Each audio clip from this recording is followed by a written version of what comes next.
அஸ்ஸலாமு அலைக்கும் வரஹ்மத்துல்லாஹி வபரகாத்துஹு. Welcome to Irash English academy. புதிய ஒரு வீடியோவில் சந்திக்கிறோம். இந்த வீடியோவில் நாங்கள் பார்க்க போகிறது நோட்டீஸ் ரைட்டிங். இந்த வீடியோ பார்க்குறதுக்கு முதல் இராஷ் இங்கிலீஷ் அகாடமிங்கிற யூடியூப் சேனல் மூலம் வெளியிடப்படுகின்ற வீடியோக்களை நீங்கள் தொடர்ச்சியாக பார்வையிட விரும்பினால் இராஷ் இங்கிலீஷ் அகாடமிங்கிற யூடியூப் சேனலை சப்ஸ்கிரைப் பண்ணிக்கொள்ளுங்க.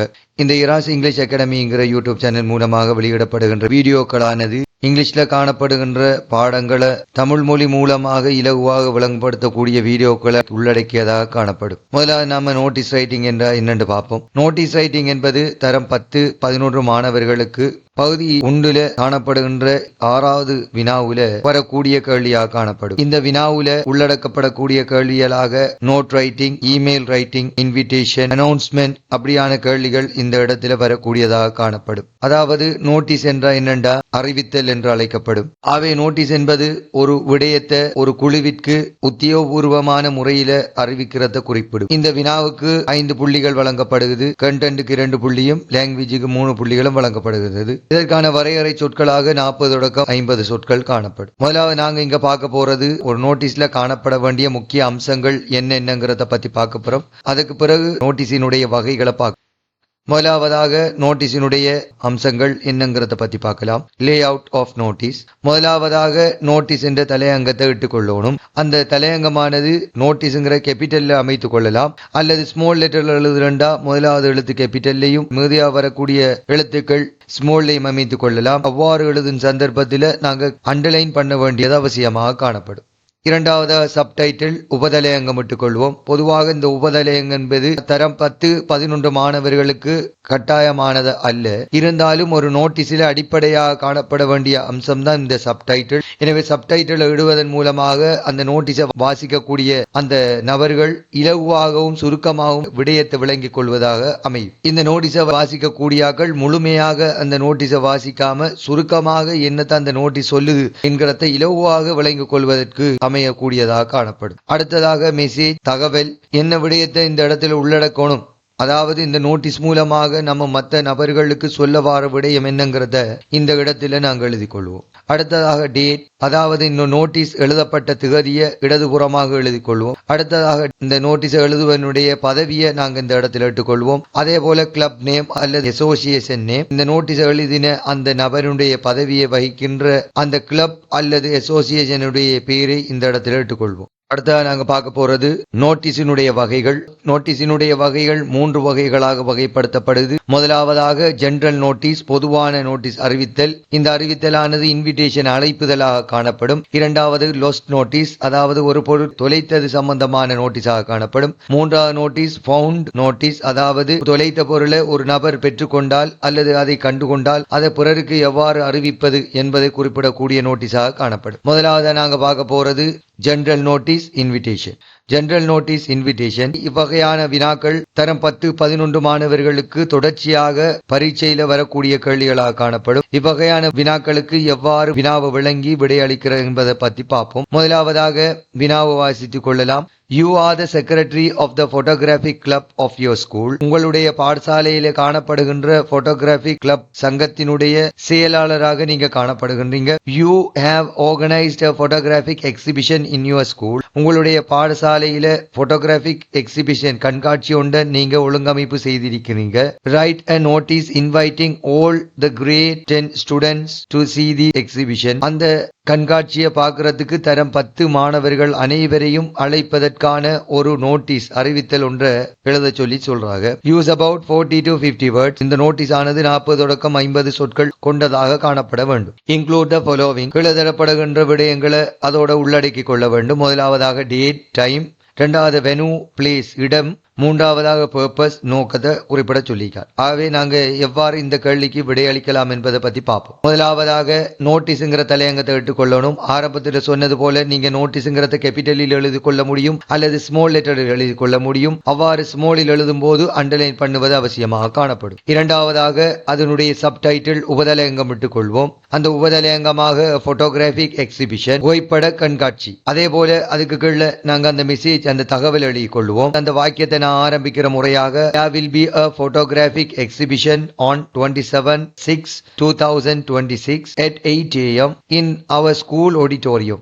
இந்த முதலாவது வாக்கியத்தில் நான் என்ன விடயம் நடைபெற போகிறது என்பதை குறிப்பிட்டு காட்ட there will be ஆரம்பிச்சு அந்த தலைப்பு அந்த இடத்துல இட்டுக்கொண்டேன். அதுக்கு பிறகு அந்த உரிய தினத்தை எழுதி கொண்டேன். ஒண்ணுங்கிற ப்ரிப்போஷனை விட்டு திகதி எழுதி கொண்டேன். அதே போல 8ங்கிற ப்ரிப்போஷனை விட்டு நான் நேரத்தை எழுதி கொண்டேன். அதே போல இன்னுங்கிற ப்ரிப்போஷனை விட்டு நான் அவ ஸ்கூல் ஆடிட்டோரியம் எங்களுடைய பாடசாலையின் கேட்போர் கூடம் என்கிற அந்த இடத்தை இட்டுக்கொண்டேன். ஆகவே முதலாவது வாக்கியத்தை இவ்வாறு அமைத்து கொள்ளுதல் சிறப்பானதாக அமையும். இந்த இடத்துல நாங்க திகதி, நேரம், இடம் போன்றவற்றை உள்ளடக்கி விட்டோம். அடுத்ததாக நாங்க the purpose of the exhibition is to ஆரம்பிச்சிருக்கோம். இந்த கண்காட்சியின் நோக்கமானது show the talents of our students, எங்களுடைய மாணவர்களுடைய திறமையை வெளிப்படுத்துவதே இந்த கண்காட்சியின் நோக்கமாகும் என்று இங்கே எழுதியிருக்கோம். பொதுவாக ஒரு பாடசாலையில் இடம்பெறக்கூடிய நிகழ்வுகள் ஒரு மாணவனை ஊக்கப்படுத்தக்கூடிய நிகழ்வாக காணப்படும் அல்லது ஒரு மாணவனுடைய திறனை வெளிப்படுத்தக்கூடியதாக காணப்படும். அவ்வாறு இருக்கும் சந்தர்ப்பத்தில் நாங்கள் பொதுவாகவே the purpose of the exhibition is to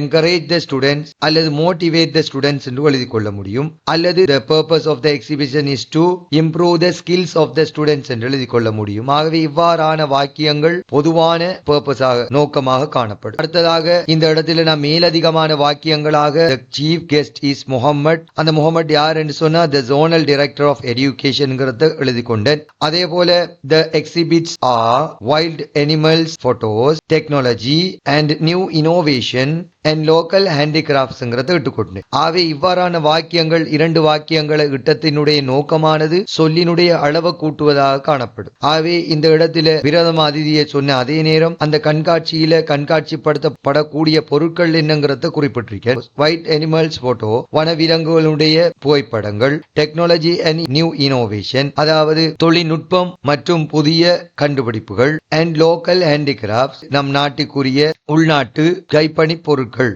என்கிறத இட்டுக்கொண்டேன். ஆகவே இதற்கு மேலதிகமாக இந்த எக்ஸிபிஷனில் கலந்து கொள்பவர்களுக்கு சிற்றுண்டிகள் வழங்கப்படும். அவ்வாறான வாக்கியங்களை நாங்கள் எடுத்துக்கொள்ள முடியும். அவ்வாறான வாக்கியத்தை நாங்கள் எடுத்துக்கொள்ற முறை the refreshment will be provided என்று இந்த வாக்கியத்தினுடைய இறுதியில நாங்கள் எடுத்துக்கொள்ளலாம். அவ்வாறு இடும் சந்தர்ப்பத்தில் எங்களுடைய சொல்லினுடைய அளவு 40 தொடக்கம் 50 காணப்படும். இறுதியாக நாங்கள் முக்கியமான விடயத்தை எடுத்துக்கொள்ளணும். அதாவது இந்த மாணவர்களை நாங்கள் அழைக்க வேண்டியிருக்குது. அதுக்காக வேண்டி ஒரு இடைவெளியிட்டு நடுவில் நாங்கள் all grade 10 students are kindly requested to participate என்று எழுதி கொண்டேன். ஆகவே இந்த இடத்த அர்த்தமாக அனைத்து தரம் 10ஐ சேர்ந்த மாணவர்களும் இந்நிகழ்வில் கலந்து கொள்ளுமாறு அன்போடு வேண்டுகின்றோம் என்று அர்த்தமாக காணப்படும். ஆகவே இந்த இடத்துல கைண்ட்லிங்கிற சொல்லுக்கு பதிலாக கோடியலிங்கிற சொல்ல இட்டுக்கொள்ள முடியும். அதே போல இந்த வாக்கியத்தை இன்னும் வித்தியாசமான முறைகளிலும் எழுதி கொள்ள முடியும். அதாவது we hope all grade 10 students will participate in the event and gain benefits அப்படி எழுதி கொள்ள முடியும். அதாவது இந்த நிகழ்வில தரம் 10ஐ சேர்ந்த மாணவர்கள் அனைவரும் கலந்து கொண்டு உரிய நன்மையை பெறுவார்கள் என்று நாங்கள் நம்புகின்றோம். அப்படியும் நாங்கள் இந்த வாக்கியத்தோட இட்டுக்கொள்ள முடியும். அதோட இறுதியாக இந்த நோட்டீஸ் எழுதின திகதியை இடது பக்கமாக எழுதியிருக்கோம் 24/6/2026 என்று எழுதி கொண்டோம். அதே போல இந்த நோட்டீஸை எழுதினால் யாருன்னு சொல்லி பார்த்தா த செக்ரட்டரி, செயலாளர், போட்டோகிராபிக் கிளப் கண்காட்சி குழு. இப்ப நாங்க பார்த்தது ஒரு ஜெனரல் நோட்டீஸ், அதாவது இன்விடேஷன், ஒரு அழைப்புதல ஜெனரல் பொதுவான நோட்டீஸ் மூலம் எவ்வாறு எழுதலாம் என்கிறத பார்த்து கொண்டோம். இந்த இடத்துல நீங்க ஆரம்பத்தில் பாத்தீங்கன்னு சொன்னா there will be a photographic exhibition on 27/6/2026 at 8 am in our school auditorium ங்கிற வாக்கியத்தை நாங்க வேறு விதமாகவும் எழுதி கொள்ள முடியும். அந்த முறை எப்படிங்கிறத நாங்க பார்க்கலாம். Important note, மேல நீங்க முதலாவது வாக்கியத்தை பாத்தீங்கன்னு சொன்னா there will be a photographic exhibition on 27/6/2026 at 8 am in our school auditorium ங்கிற அந்த முதலாவது வாக்கியத்தை நாங்க இவ்வாறு எழுதி கொள்ள முடியும். எவ்வாறு என்றால் photographic club of our school has organized a photographic exhibition on 27/6/2026 at 8 am in our school auditorium என்று எழுதிக் கொள்ள முடியும். இதனுடைய பொருளானது எங்களுடைய பாடசாலையில் காணப்படுகின்ற போட்டோகிராபிக் கிளப் ஆனது போட்டோகிராபிக் எக்ஸிபிஷன் கண்காட்சி ஒன்றை ஒழுங்கமைப்பு செய்துள்ளது என்று அர்த்தம். ஆனா இந்த இடத்துல ஒரு விடயம் குறிப்பிடப்பட வேண்டும் என்னன்னு சொன்னா, போட்டோகிராபிக் கிளப் என்று அந்த வினாவில தரப்படாத விடத்து நாங்க இந்த வாக்கியத்தை எழுதி கொள்ள முடியாது. அந்த சந்தர்ப்பத்தில் நாங்க there will be என்று அந்த வாக்கியத்தை ஆரம்பிக்க வேண்டும். ஆகவே இப்ப நாங்க பார்த்தது ஜெனரல் நோட்டீஸ் எவ்வாறு எழுதுவது என்பது சம்பந்தமாக.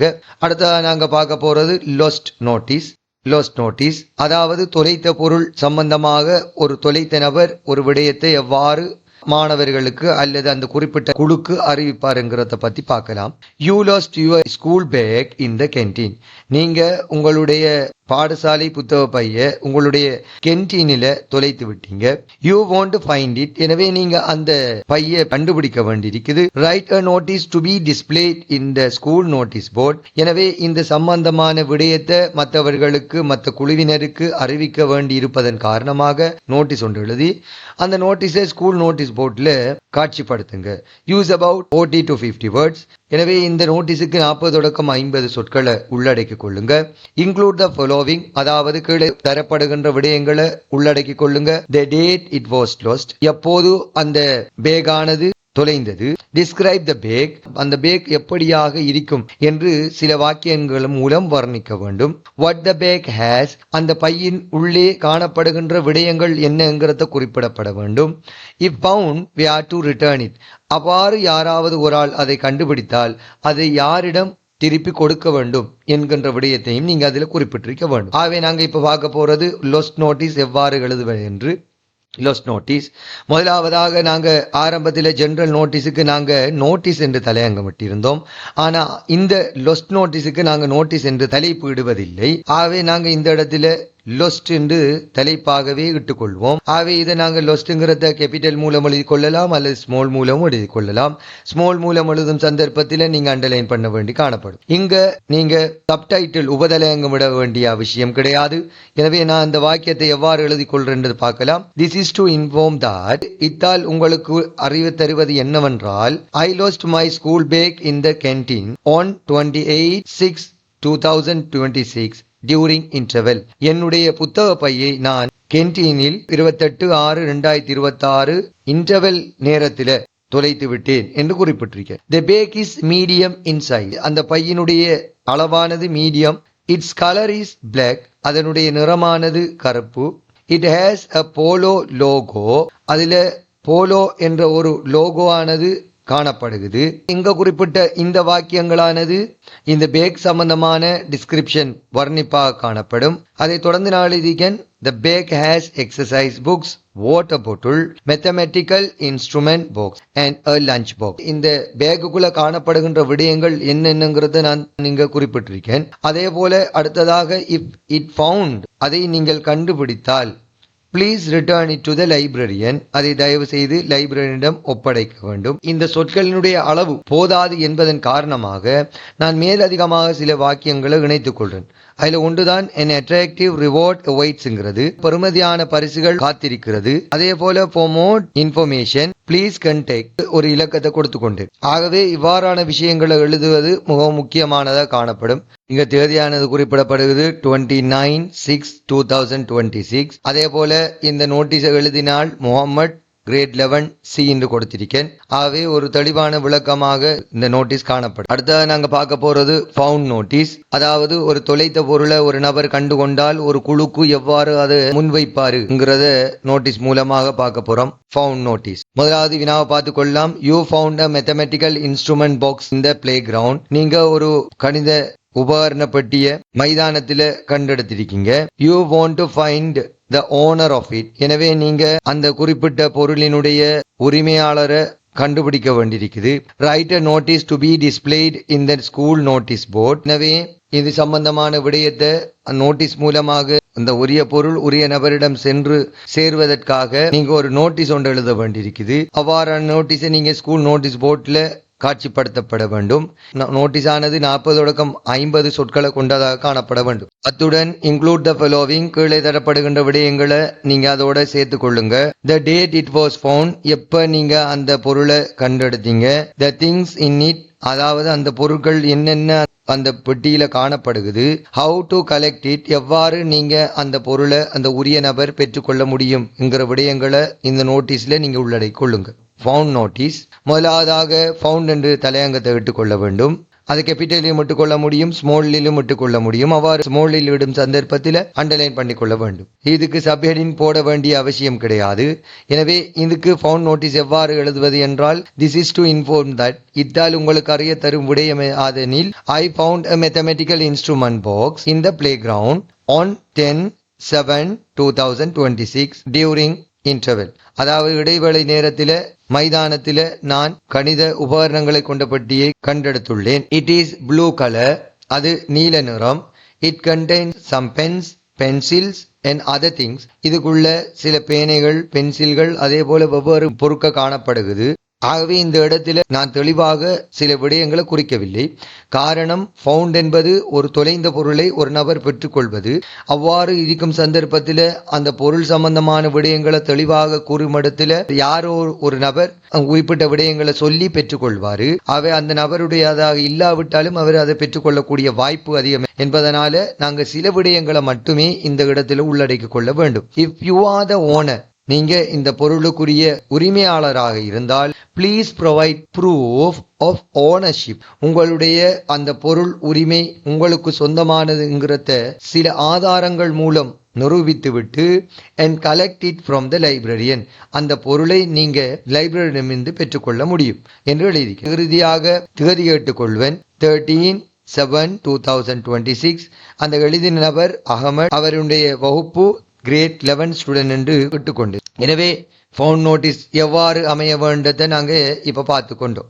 இறுதியாக சுருக்கமாக ஒரு நோட்டீஸ் எவ்வாறு அமைய வேண்டும், அதில் காணப்பட வேண்டிய அம்சங்கள் என்னென்னங்கிறத பற்றி பார்த்தோம். அடுத்ததாக நோட்டீஸினுடைய வகைகள் 3 என்கிறத பற்றி பார்த்தோம்.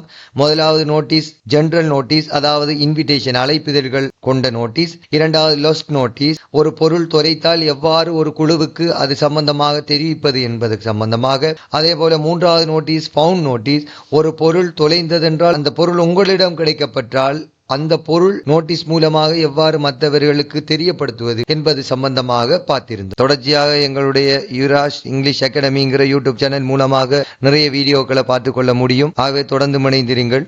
அஸ்ஸலாமு அலைக்கும் வரஹ்மத்துல்லாஹி வபரகாத்துஹு.